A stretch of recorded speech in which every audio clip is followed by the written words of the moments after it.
Gerçekçi mezar.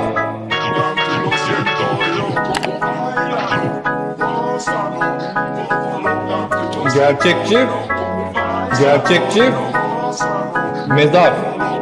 Nasıl bir çocuk acaba? Gerçekçi bayağı da benziyor ha. Gerçekçi mezar. Gerçekçi mezar.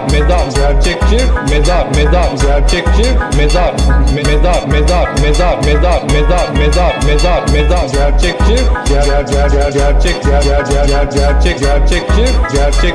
Gerçekçi mezar. Gerçekçi mezar.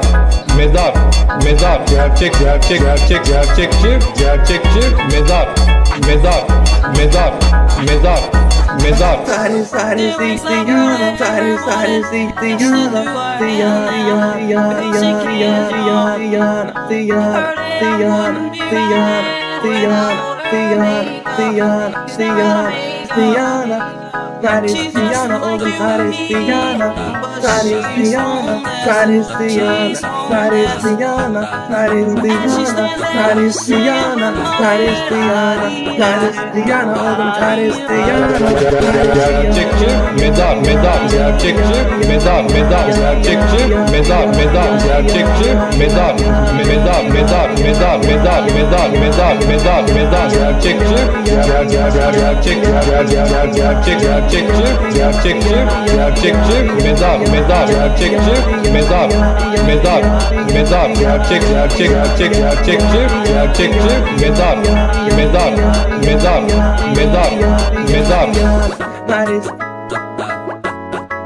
Nasıl bir çocuk acaba? Nasıl bir çocuk acaba? Bayağı da benziyor ha. Gayet güzel.